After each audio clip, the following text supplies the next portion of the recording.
ودلوقتي يا حبايبي نقدر نقول مع بعض كده بقى ايه رأيكم بقى في العظمة دي؟ حاجة كده عجينة هشة تحفة حكاية. بتمنى تجربوا الوصفة وتقولوا لي كده، طبعا شكلها باين وبيتكلم عن نفسها. تقدروا تعملوها في اي وقت، تقدمي معاها المقبلات القمر ديت بطاطس كده.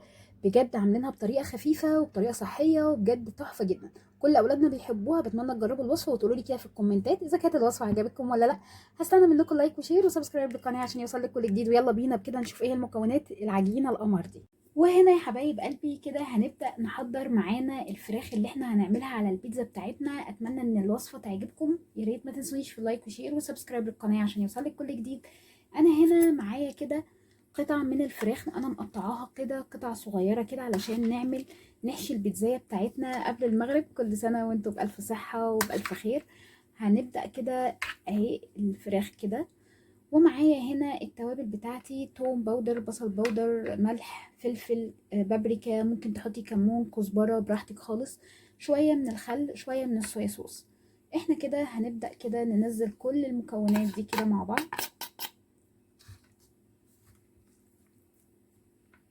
وهنبدأ ننزل كده شوية من الصويا صوص.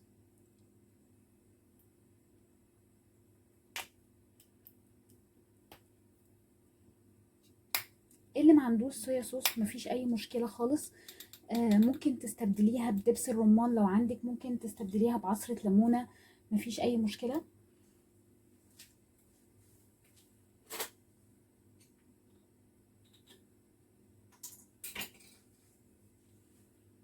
بس هو بصراحة بيدي طعم تاني خالص في التتبيلة. مش هنكتر كده. وشوية من الخل الأبيض بتاعنا.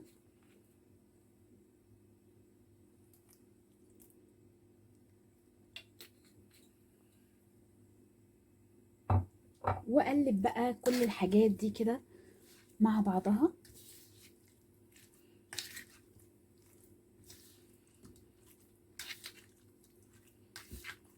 واسيب الحاجات دي كلها كده ساعة كده ولا حاجة تاخد من التتبيلة دي. بجد حاجة كده تحفة جدا. أتمنى الوصفة تعجبكم بجد والله.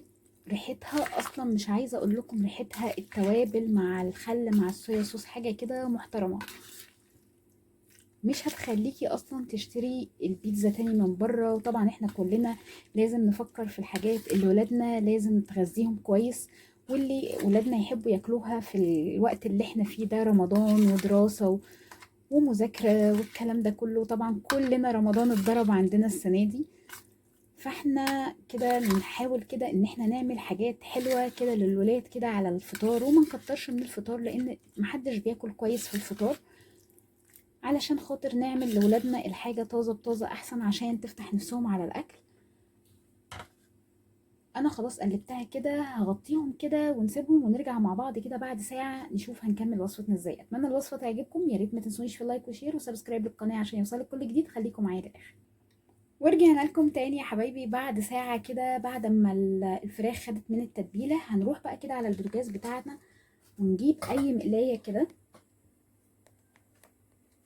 اي مقلايه، ونحط فيها الماده الدهنيه اللي حابينها، سواء سمنه، زيت، اي حاجه انت حاباه. كده بشمع معانا كده البصله. هنبدا ننزل كده عليها كده بفصين كده من الثوم اللي مقطعاه كده. مش لازم يبقى مهروس ولا اي حاجه، احنا عايزين ناخد بس الريحه بتاعته. وهنبدا نشوح فيهم كده شويه. بجد هنعمل عجينه تحفه جدا، عامله كده زي عجينه البريوش كده، طعمها تحفه جدا. تقدري طبعا تعمليها مش لازم خالص يبقى بواقي فراخ عندك او لحمه، لا تقدري تعمليها تجيبي صدرين فراخ ولا حاجه، صدرين فرخه ولا حاجه، او لحمه مفرومه، او كبد، او كبد عادي ممكن تعمليها. في ناس بتحب الكبد والقوانص في العجين عادي جدا، ممكن تعمليها برضو. بس بجد بتبقى تحفه جدا. بس اهم حاجه ان احنا لازم الحاجه اللي احنا هنحطها ديت، يعني الحشوه اللي احنا هنعملها في العجينه دي معانا، لازم تبقى ناشفه خالص من اي سوائل فيها. يعني لو حطينا ملح وفلفل وطماطم وبصل والكلام ده كله، لازم تبقى العجينه بتاعتنا تكون الحشوه بتاعتنا تكون ناشفه خالص من اي سوائل فيها. خلاص كده انا قلبتها وشمعت كده كل الحاجات ديت. هنبدا ننزل باللحمه المفرومه بتاعتنا. وهنبدأ ننزل بالفراخ، وهننزل بالتوابل بتاعتنا طبعا اللي هو الملح والفلفل والثوم البودر والبصل البودر والزعتر والبابريكا. هننزل كده بمعلقه كده صغيره من الخل،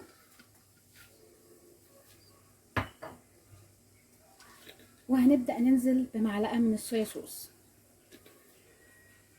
وهنقلب كده كل الكلام ده كده مع بعضه. مش قادره اقول لكم ريحه البصله مع الثوم بجد والتوابل كده والحاجات اللي نزلت عليها كده تحفه جدا. هنقلب كده كل الحاجات دي كده مع بعضها ونرجع تاني مع بعض. دلوقتي يا حبايبي ده كده معايا كده، انا كان عندي وكان عندي يا حبايبي كده شرش كده اللبن، كان عندي لبن قاطع عملنا بيها جبنه مع بعض كده، بس لسه ما نزلناهاش كده على القناه. كان عندي الشرش بتاع الجبنه كده خدناه كده وقلنا هنعمل بيه معجنات تحفه جدا. طبعا زي ما قلنا كده مرضناش ان احنا نعمله بيتزا. وهننزل عليها كده بمعلقتين كده من السكر، معلقتين يعني كده او 3. طبعا الرز مع السكر مع الخميره بيتفاعلوا بيخلوها تتفاعل بسرعه، وطبعا العجينه دافيه الشرش ده مدفياه طبعا كويس جدا. وهنخليها نقلبها كده مع بعض ونشوف الفوران بتاعها علشان نضمن ان هي الخميره معانا شغاله كويس جدا. طبعا في الوقت ده هنكون مجهزين بقى كده معانا. وطبعا يا حبايبي كده بقى ده بعد ما بدأت كده ان هي تفور معانا كده، هننزل كده بالميه الفتره بتاعتنا دي، وهننزل بعلبه الزبادي دي، وهننزل بعلبه الزبادي. وطبعا احنا عايزين كل حاجه تكون بدرجه حراره الغرفه، يعني ما تبقاش في التلاجة ولا اي حاجه. وهننزل عليها كده ب4 معالق كده من اللبن البودر. طبعا اللبن البودر ده محسن حلو جدا لاي معجنات.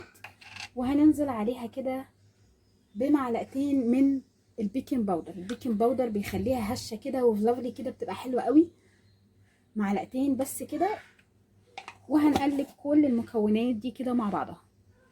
وبعد ما قلبنا كده كل مكوناتنا كده مع بعضها، هنبدأ ننزل بكيلو كده من الدقيق،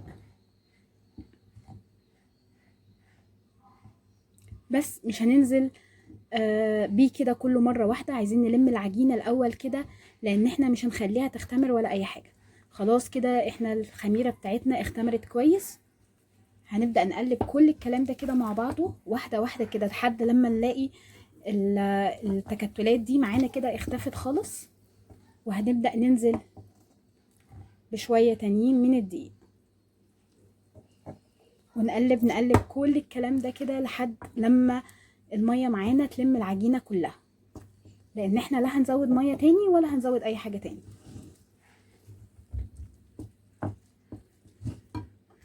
ودلوقتي يا حبايبي كده هنبدأ نلم كده العجينة كده معانا. هنبدأ نلم كده كل الكلام ده كده، مش هننزل عليها بأي حاجة تاني خالص.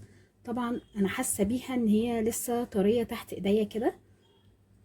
هنلم كل الكلام ده كده مع بعضه. طبعا زي ما شفنا كده وانا بعجن كده التليفون وقع معايا، فاحنا خلاص كده لمينا كده العجينة بتاعتنا كده كلها. وطبعا نفس الغلط.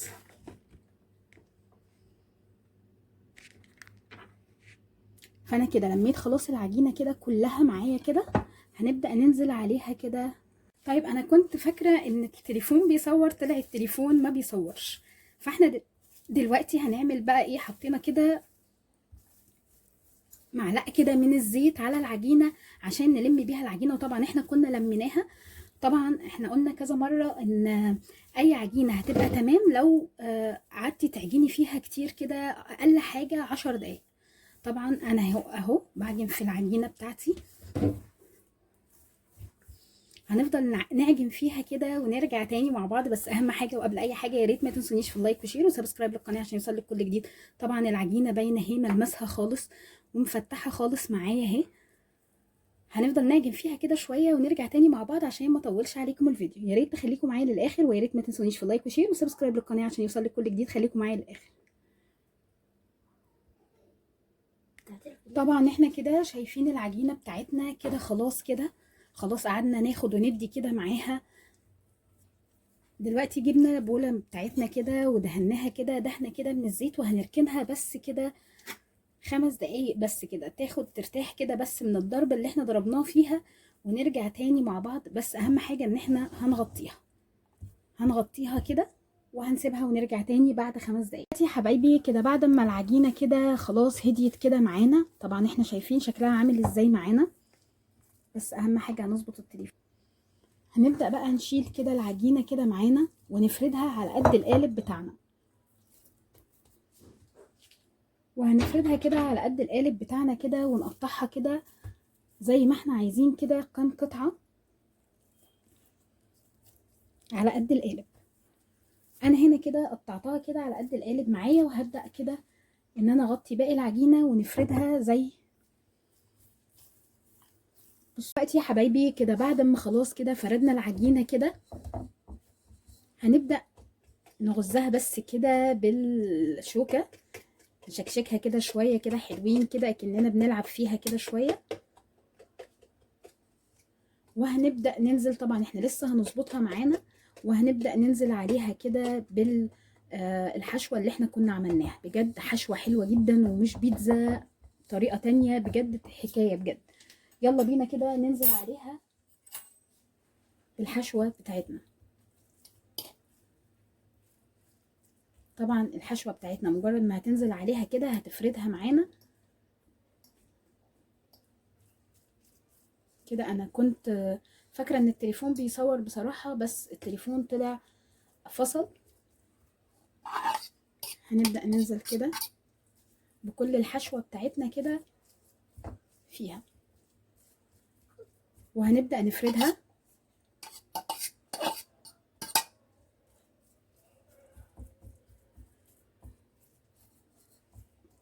كده، وهي كده خلاص اتفردت معانا، وهنبدأ نفرد عليها الوش التاني بتاعها. وطبعا يا حبايبي انا بعد ما لميت عليها كده العجينة التانية كده، هبدأ هغزها برضك نفس الغزة كده معانا. هنبدأ كده بس ان احنا ايه نشكشكها كده شوية كده بأي شوكة او سكينة او اي حاجة، وهنبدأ ان احنا نعمل فيها كده فتحات كده بالطول، بس لمجرد الشكل مش اكتر. يعني هنبدأ بس كده ان احنا نعمل فيها كده فتحات بالطول كده.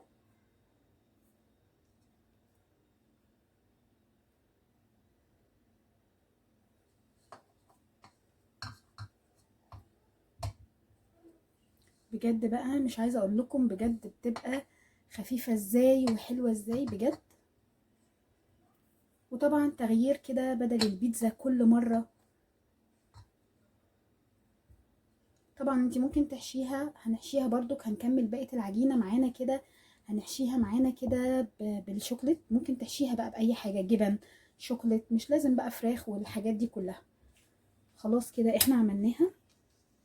هنبدأ ان احنا ندهنها كده وشها، حطينا شوية كده من اللبن وعليهم معلقة صغيرة كده خالص من الفلفل، علشان بس الفلفل يشيل اي ريحة زفارة معانا من اللبن. طبعا في ناس كتير قوي ما بتحبش ريحة اللبن وبتقولك بقى ده عامل ريحة ومش عامل ريحة. لا، هي معلقة الفلفل دي بتشيل اي ريحة زفارة، بجد بتخلي كمان ريحتها تحفة جدا. طبعا لو احنا عاملينها بالشوكليت كده بنحط معلقة فانيليا بدل الفلفل، بس كده. وخلاص على كده هنروح بقى على كده نحطها في الفرن بتاعنا. وهنا كده بدأت كده ان انا ارشها قبل ما احطها كده في الفرن، بدأت ان انا ارشها كده بجبنة شيدر كده عليها، بجد بتبقى طعمها حكاية. يلا بقى كده ندخلها الفرن ما نخلينا متابعينها كده في الفرن معانا هتكون عامله ازاي. بتمنى الوصفه تعجبكم، يا ريت ما تنسونيش في اللايك وشير وسبسكرايب للقناه عشان يوصلك كل جديد. خليكم معايا للاخر عشان نشوف شكل الصينيه بتاعتنا القمر دي هتبقى عامله ازاي. دلوقتي يا حبايبي بعد ما طلعنا العظمه بتاعتنا دي كده هنغطيها بقى دلوقتي في الفرن. طبعا شكلها تحفه جدا. هنغطيها من الفرن كده شويه، هنغطيها شويه كده ونرجع تاني مع بعض. ودلوقتي يا حبايبي نقدر نقول مع بعض كده بقى ايه رأيكم بقى في القمر ده؟ بجد حشوة وعجينة تحفة جدا. بصوا طريقة ازاي، تحفة حكاية بجد. عجينة كده فظيعة، احسن من ان انا اعملها لهم بيتزا او اي حاجة من الحاجات دي. بجد طعمها حكاية. بتمنى تجربوا الوصفة وتقولوا لي كده في الكومنتات اذا كانت الوصفة عجبتكم ولا لا. هستنى منكم لايك وشير وسبسكرايب للقناة عشان يوصلك كل جديد. طبعا احنا شايفين شكلها بيتكلم عن نفسها. طبعا نستنى كده لما تاخد لون كده احمر كده من تحت، بس كده اللون الذهبي ده كده. وبجد بصوا كده طعمها حكاية بجد، طعمها وهمية. طبعا التتبيلة اللي احنا عاملين فيها الحشوة بتاعتها، التتبيلة طعمها حكاية بجد. وتقدم معاها اي مقبلات بقى كده معاها، بجد وصفة تحفة جدا. طبعا انا عاملة كده معاها البطاطس المقبلات دي كده، طعمها حكاية بجد. الاكله دي فظيعه جدا، كل اولادنا بيحبوها جدا بجد. بتمنى تجربوا الوصفه وتقولوا لي كده في الكومنتات اذا كانت الوصفه عجبتكم ولا لا. هستنى منكم لايك وشير وسبسكرايب للقناه عشان يوصلك كل جديد. باقي العجينه بقى هنعملها معانا كده حشوه بالشوكليت، حكايه حاجه كده عظمه بجد. اتمنى الوصفه تعجبكم. يعني نقدر نعمل من عجينه واحده، نقدر نعمل كده منها حلو وحادق في وصفه واحده. بجد طعمها حكايه. العجينه هشه خالص وطريه بجد، حكايه. وكل ولادك هيحبوها اكتر من البيتزا. اتمنى تجربوها وتقولوا لي كده في الكومنتات اذا كانت الوصفه عجبتكم ولا لا. هستنى منكم لايك وشير وسبسكرايب للقناه عشان يوصلك كل جديد. ودلوقتي نقدر نقول مع بعض والسلام عليكم ورحمه الله وبركاته.